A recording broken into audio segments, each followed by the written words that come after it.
Kepada Yang Mulia yang terhormat, Ibu dan Bapak para Hakim Mahkamah Konstitusi, setelah rusaknya marwah Mahkamah Konstitusi akibat oleh kelakuan Paman Usman, pamannya Gibran, anak kandung Presiden Joko Widodo, dan begitu juga rusaknya hukum dan etika negara akibat dari cawe-cawenya seorang Presiden Republik Indonesia aktif untuk memenangkan anak kandungnya menjadi wakil Presiden Republik Indonesia, menggunakan fasilitas negara, menggunakan uang negara, digunakan untuk bansos hampir 500 triliun, dan mengendorse mempromosikan anak kandungnya baik di dalam maupun di luar negeri, serta menggerakkan aparatur negara dari tingkat yang rendah di setiap seluruh daerah. Ketidaknetralan dan ketidakprofesionalan KPU dan Bawaslu secara terang-terangan sebagai lembaga penyelenggara pemilu 2024. Putuskan dengan adil dengan pemilu ulang tanpa mendiskualifikasi Bapak Prabowo Subianto, tetapi diskualifikasi Gibran anak Presiden Joko Widodo karena sumber masalah dan kecurangan Pilpres 2024. Tolong untuk keluarga Syarifah ya, dimanapun ibu-ibu, bapak-bapak semuanya yang berada. Maaf ya, ini habis sholat guys, jadi udah pula deh, baru selesai sholat scroll IG. Kayak tolong siapapun keluarganya, saudaranya, adiknya, kakaknya, abangnya, semuanya, siapapun kalian, tolong banget itu HP-nya si Syarifah disita aja.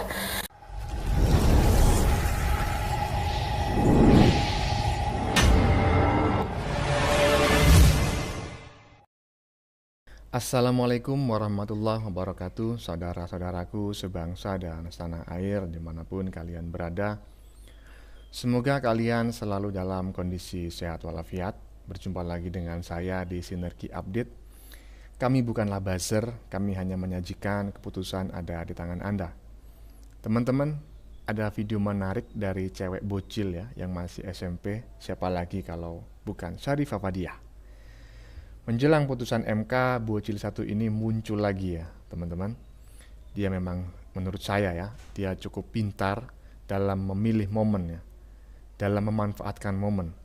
Di momen-momen menjelang pembacaan putusan permohonan sengketa hasil pemilu oleh Majelis Hakim MK, dia muncul lagi dengan kata-kata dan kalimat-kalimat mutiaranya. Ya, seperti biasalah.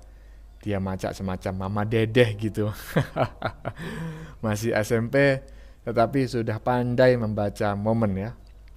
Selain itu, akun di TikToknya algoritmanya juga cukup bagus ya, karena dia sering membuat video-video kontroversial. Jadi begitu dia membuat konten lagi menjelang putusan MK pada momen yang tepat, ya kontennya tersebut akan cepat muncul di beranda-beranda banyak orang. Viral deh.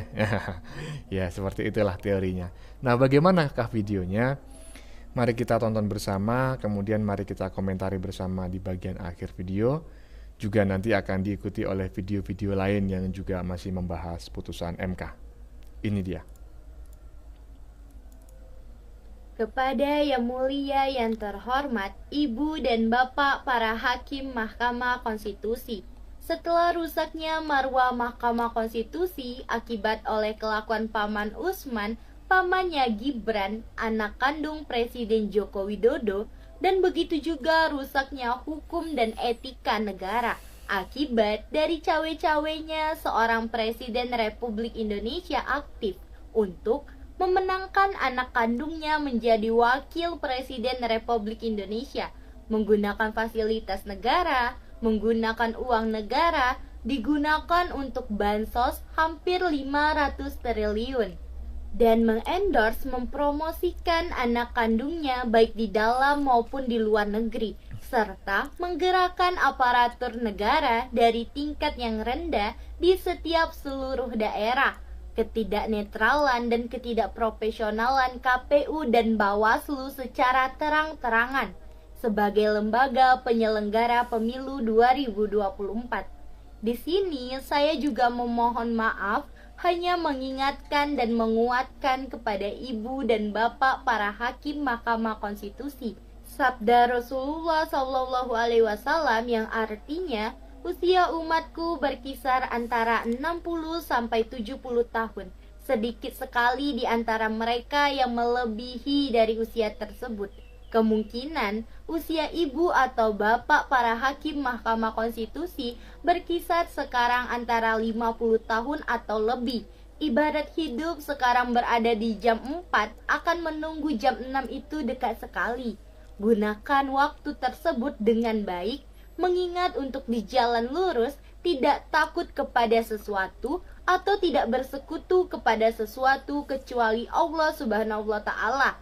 Karena profesi hakim sangat berat dipertanggungjawabkan di akhirat nanti. Dengan dasar tersebut di atas, memohon kepada ibu atau bapak para hakim Mahkamah Konstitusi putuskan dengan adil dengan pemilu ulang tanpa mendiskualifikasi Bapak Prabowo Subianto, tetapi diskualifikasi Gibran anak Presiden Joko Widodo karena sumber masalah dan kecurangan Pilpres 2024 demi memperbaiki demokrasi negara Republik Indonesia ke depannya lebih baik. Terima kasih. Ya teman-teman, walaupun di opening tadi saya memuji Syarifah Fadiah ini ya, yang pandai memanfaatkan momen, tetapi sebetulnya data yang digunakan itu hampir sebagian besar itu adalah data-data yang tidak valid ya, atau data-data yang tidak bisa dipertanggungjawabkan. Seperti ketika dia mengatakan bahwa tentang bansos 500 triliun, padahal itu sudah dibantah oleh 4 menteri ketika dihadirkan sebagai saksi di sidang MK ya. Apakah Syarifah Fadiah ini tidak menonton gitu atau tidak mengerti apa yang disampaikan? Bahwa 500 triliun itu bukan bansos. Itu sebagian besar adalah perlinsos. Nah, bansos pun sebagian adalah anggaran operasional kepresidenan yang dipotong, yang dialihkan menjadi bansos oleh Pak Jokowi gitu ya. Dan juga tadi di bagian belakang dia meminta bahwa diskualifikasi Gibran saja, Prabowo jangan. Ya, tapi itu pendapat ya, walaupun sebetulnya nggak ada dasar hukumnya. Dalam undang-undang pemilu pun tidak ada istilah diskualifikasi. Tapi ya terserahlah. Oke, kita lanjutkan video selanjutnya. Komentar netizen terkait sepak terjangnya si bocil SMP ini. Ini dia. Tolong untuk keluarga Syarifah ya, dimanapun ibu-ibu, bapak-bapak semuanya yang berada. Maaf ya, ini habis sholat guys, jadi aduh, udah deh, baru selesai sholat, scroll IG. Kayak tolong siapapun keluarganya, saudaranya, adiknya, kakaknya, abangnya, semuanya, siapapun kalian, tolong banget itu HP-nya si Syarifah disita aja. Iya. Presiden setan, gubernur setan. Presiden Jokowi bajingan tolol. Menurut saya, selain bajingan tolol, ini presiden bajingan rakus yang tidak punya malu. Cita aja saran saya mah ya. Anak masih SMP, masih kecil, tapi mulutnya minta dicaplok cenah itu. Ih. Tolong dong ibu, orang tuanya ya, itu anaknya HP-nya diambil aja. Biar anaknya fokus sekolah, dia tuh masa depannya masih panjang. Nanti kalau HRD ya, kalau ngeliat CV-nya, terus rekam jejaknya gitu ya, dia pernah begini. Ya kan? Tuh, apalagi nanti ibu pengen anaknya jadi PNS misalkan, atau kerja di BUMN. Terus HRD-nya melihat riwayat anak ibu seperti itu. Gimana? Ya, ini tuh demi masa depan anak ibu. Dia masih panjang, dia harus SMA, dia harus kuliah, nyari kerja, ya kan sekarang masih SMP, rekam jejaknya begitu, ya mau dilaporin juga masih di bawah umur. Mengkritik itu boleh, nggak ada yang salah dengan mengkritik, tapi bedakan mengkritik sama menghina. Oke, thank you.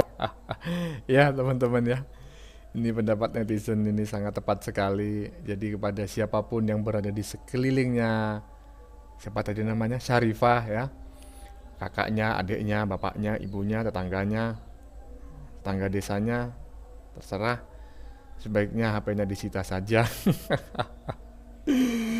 Karena masih kecil tapi mulutnya minta dikaplok apa dicaplok begitu. Intinya seperti itulah. Oke, kita lanjutkan video selanjutnya. Dan ini sudah berbeda tema kayaknya teman-teman ya. Kita lihat aja bareng-bareng. Kira-kira membahas tentang apa. Di video ke wong-wong sing bengak-bengok ngelek-ngelek Pak Jokowi ki cah. Pak Jokowi kurang apa toh? Cah saham Freeport loh. Berhasil direbut oleh Pak Jokowi loh. Presiden satu-satunya loh sing ra gentar musuh Amerika loh. Kok sik mbok bengak-bengoki. Yo mbok trek-trek gak karo-karuan. Jan nemen iki cah. Nah, aku yo panggah support 100% loh. Dukungan ke Pak Jokowi. Sehat terus Pak Jokowi. Sehat terus pokoknya Pak Jokowi. Seger waras, murah rezekine ke Pak Jokowi. Amin. Itu Pak Jokowi. Amin. Seger waras, murah rezekinya untuk Pak Jokowi, ya. Iya. Kurang bagaimana? Saham Freeport ya kan sudah direbut sebagian besar menjadi milik Indonesia.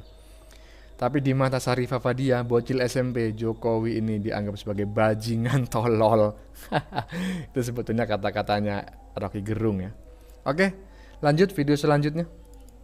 Gugat di MK itu sah, demo itu sah, tapi ketika MK sudah memutuskan nanti, itu yang harus dihormati. Saya sangat setuju sekali, saya acungi jempol, tidak hanya 1-4 ya.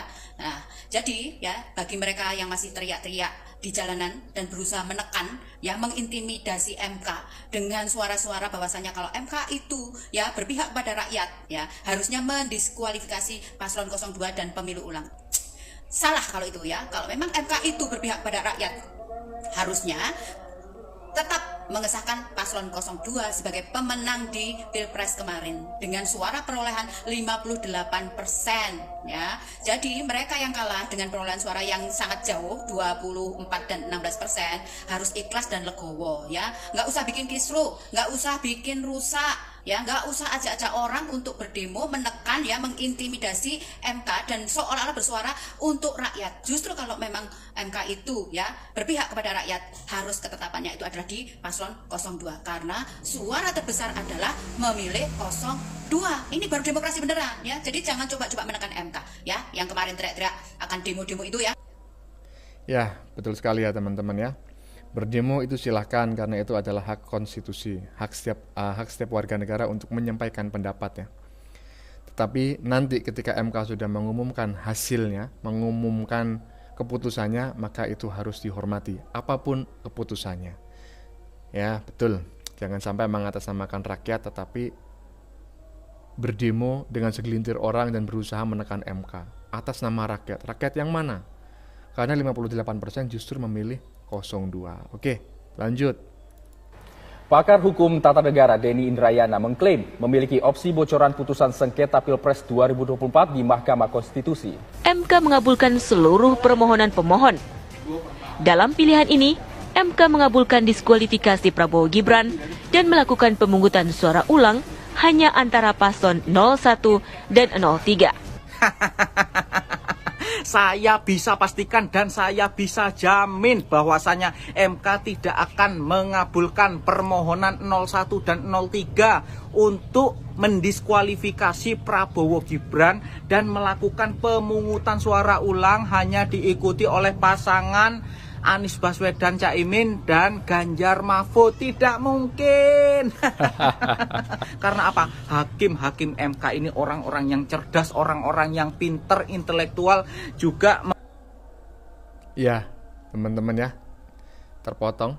Jadi seperti itu tadi penerawangan, hasil penerawangan Denny Indrayana yang mengaku dirinya adalah ahli hukum tata negara. Oke, mudah-mudahan saja tidak ahli hukum tata busana atau tata boga yang mengatakan bahwa MK tadi ya di potongan itu ya itu mengatakan akan mengabulkan semuanya gitu. Dan langsung dibalas oleh Mas Agus Gemoy dari Lumajang bahwa itu tidak mungkin, bro. Lanjut. Terganggu tidak PDIP dengan Prabowo Gibran? Enggak lah. Itu kan. Ya, terganggu tidak PDI Perjuangan dengan keberadaan Prabowo Gibran? Jawaban Bung Masinton kala itu tidaklah, seraya mengolok enaknya sebagai anak presiden, ditambah lagi pamannya seorang ketua Mahkamah Konstitusi. Dan nyatanya sekarang PDIP cukup terganggu. Ya kan? Sangat terganggu. Ya. Yang hak angket, setelah hak angket masuk Mahkamah Konstitusi, setelah Mahkamah Konstitusi melihat perang argumen, fakta persidangan, mungkin mengarah kepada penolakan permohonan 03, masuk lagi Bu Megawati mengirimkan amicus curiae, sahabat pengadilan. Kalau saya menyebutkan ini amicus curiae kali ini karena cukup banyak, ada sekitar 27 kalau nggak salah per hari ini amicus curiae dikirim ke MK. Ini sama aja membuat komikus curiae. Jadi bukan lagi amicus curiae tapi komikus curiae. Kenapa? Belum ada pengalaman kita di Indonesia bahwa individu menjadi amicus curiae. Tapi karena ini kali ini ada seorang ibu pemimpin partai menyerahkan diri sebagai amicus curiae, saya kira itu adalah komikus curiae.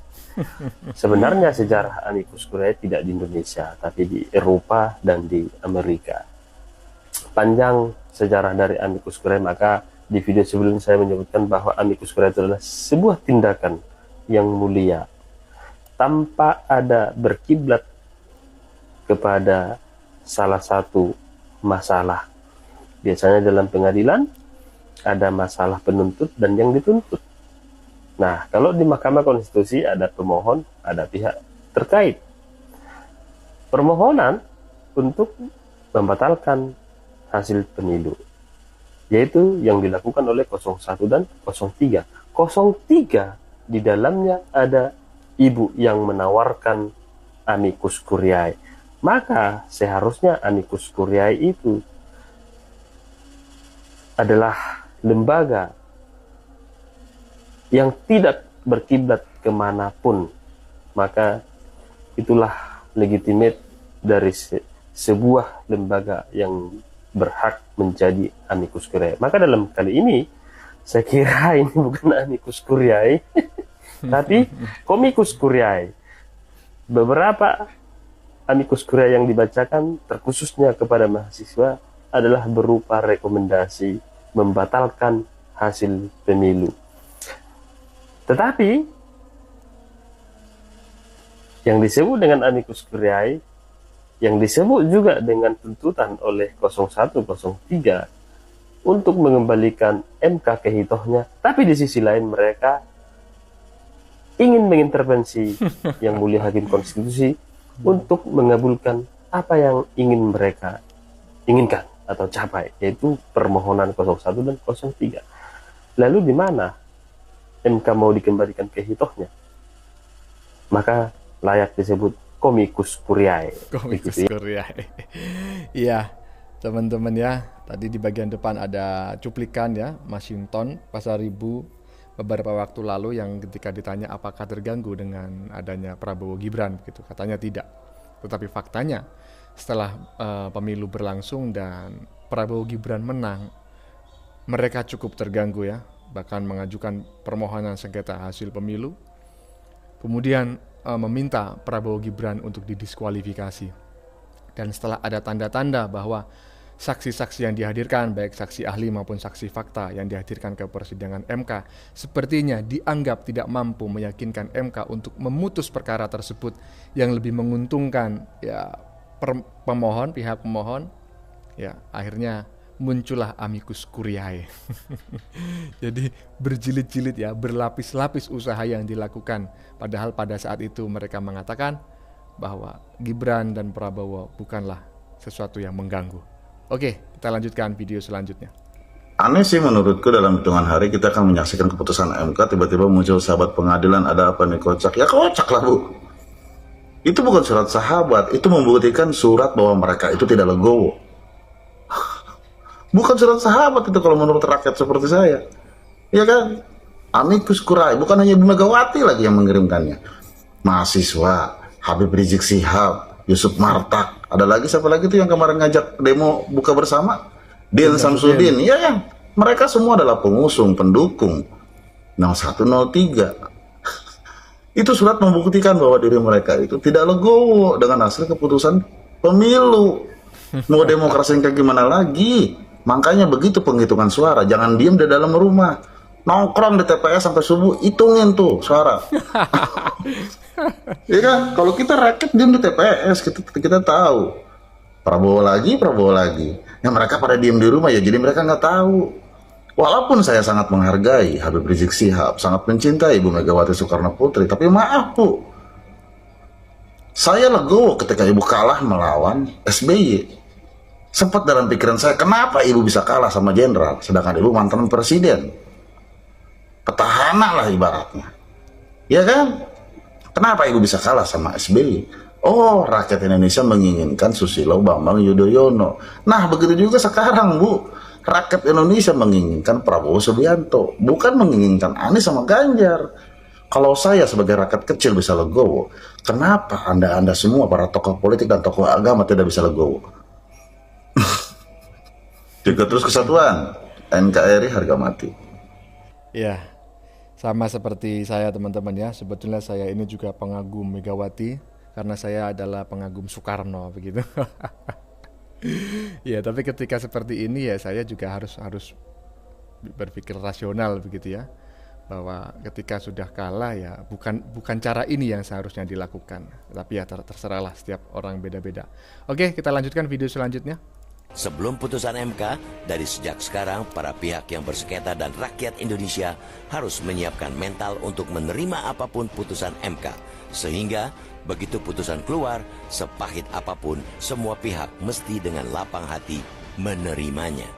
Nih, untuk Pak Anies, Cak Imin, Pak Ganjar, Pak Mahfud, Bu Mega, Bu Puan, Pak Hasto, dan seluruh tim dari 01 dan 03, kalian semua harus menyiapkan mental untuk menerima dan mendengar putusan MK. Apapun putusan MK, walaupun itu pahit bagi kalian, kalian harus menerima dengan lapang dada. Betul. Karena untuk apa? Untuk kepentingan bangsa dan rakyat Indonesia. Jika 01 dan 03 tidak lapang dada, tidak mau menerima apapun keputusan MK, berarti kalian hanya mementingkan diri sendiri, mementingkan kelompok kalian, mementingkan kekuasaan, dan mementingkan jabatan. Kalau memang Ibu Megawati, Ibu Puan, Pak Hasto, dan seluruh tim 01 dan 03 mementingkan kepentingan bangsa dan rakyat Indonesia, kalian pastinya akan menerima apapun keputusan MK sepahit. Iya, memang seperti itu teman-teman ya. Jadi apapun nanti yang diputuskan oleh MK, maka kita sebagai rakyat Indonesia dari Sabang sampai Merauke harus bersiap-siap menerima keputusan itu.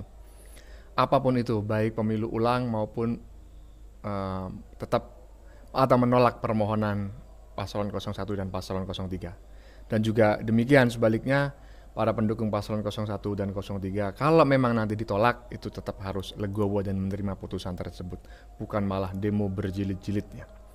Oke, kita lanjutkan video selanjutnya. Hah? Pakai hukum apa? Diskualifikasi siapa? Saya diskualifikasi siapa? Gibran? Hah? Atau dua-dua semua? Hah? Pakai hukum apa? Tidak ada hukum itu di Pilpres. Anda pakai hukum apa? Ngarang-ngarang. Ngarang-ngarang. Jangan satu waktu harus, kalau Anda, orang itu kan sudah kelewatan kan marah orang. Begitu kan? Mahkamah Konstitusi ini kan sudah dikritik-kritik orang juga nih. Nah, kalau dalam satu persoalan ini terus Anda bertindak aneh-aneh, lama-lama orang bersatu udah bubar aja nih. Bubar ngambang ubah undang dasar dan bubar. Bang, masa orang sejago Bang Mulya Lubis, orang sejago Bang Henry Yoso ya, orang sejago siapa misalnya? Refli Harun gitu misalnya. Iya. Ahmad Yani teman Abang, masa enggak? Ini kan hal yang basic nih yang Abang ngomong nih. Tadi Bang, maksudku apa yang bikin? Tapi begini aja. Ini soal sudut pandang begitu ya, soal sudut pandang dan titik tolak tafsir, bisa saya bilang begitu. Sehingga oke, kita hormat aja, nggak apa-apa gitu. Pada akhirnya kan perselisihan itu diperiksa oleh hakim dan hakim akan menentukan sendiri. Oh, ini marga itu masuk akal, ini tidak masuk akal gitu ya. Mengapa masuk akal? Karena hukumnya begini, faktanya begini gitu. Nah, kalau di cara berpikir di hakim itu kan persis seperti ya, kita ada premis mayor, ada premis minor. Premis mayor itu bertolak dari teks undang-undang, minor itu di fakta-fakta. Oh, undang-undangnya begini, faktanya begini, kesimpulannya begini. Nah, gitulah kira-kira gitu. Jadi, sudahlah, kita hormat aja. Perbedaan. Iya, ini adalah pendapatnya Margarito Kamis ya teman-teman ya. Secara tidak langsung menjawab permintaan si bocil SMP dari Sumatera tadi, Syarifah Fadiah, yang mengatakan menginginkan MK itu mendiskualifikasi Gibran, bukan Prabowo. Tapi oleh Margarito Kamis dalam statementnya barusan, menggunakan aturan apa, menggunakan undang-undang apa, nggak ada aturannya itu, nggak ada undang-undangnya itu, ataukah mau ngarang-ngarang katanya. Oke, ya teman-teman ya, sudah kita saksikan bersama beberapa video yang sudah kami sajikan. Tadi di bagian awal kita lihat bersama video bocil yang masih SMP bernama Syarifah Fadiah. Menjelang putusan MK, bocil satu ini muncul lagi. Menurut saya dia memang sangat pintar ya dalam memilih momen, dan ini sudah saya sampaikan pada saat opening tadi. Di momen-momen menjelang pembacaan putusannya, permohonan sengketa hasil pemilu oleh Majelis Hakim MK, seperti sekarang ini, dia muncul lagi dengan kata-kata dan kalimat-kalimat mutiaranya. Ya seperti biasa, dia macak semacam Mama Dede ya. Masih SMP tapi sudah pandai membaca momen. Selain itu, akun TikToknya algoritmanya juga cukup bagus karena sering dia membuat video kontroversi. Jadi begitu dia membuat konten lagi menjelang putusan MK, ya kontennya tersebut akan cepat muncul di beranda-beranda banyak orang. Ini adalah strategi marketing yang sangat luar biasa, yang orang dewasa pun belum tentu bisa memahaminya, dan ini adalah anak masih SMP ya, dia mengerti hal itu. Kemudian tadi juga ada komentar netizen yang menyarankan agar siapapun yang berada di sekitar bocil tersebut agar menyita HP-nya. Karena walau masih kecil, katanya mulutnya minta dikaplok. Dikaplok apa dicaplok tadi ya. Ya karena isi kontennya cuma hinaan dan tuduhan tanpa dasar dan tidak bisa dibuktikan. Dan komentar-komentar netizen yang lain tadi yang sudah kita saksikan dan komentari tipis-tipis bersama-sama. Bagaimana menurut kalian? Keputusan ada di tangan Anda.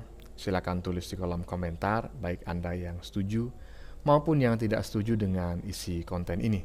Sebelumnya saya memohon maaf jika dalam penyajian konten ini ada kata-kata yang menyinggung, kurang tepat penggunaannya, atau ada data yang dianggap keliru atau salah. Saya memohon maaf yang sebesar-besarnya. Jangan lupa like, share, dan subscribe bagi yang belum subscribe. Kita jumpa lagi di lain video. Salam NKRI.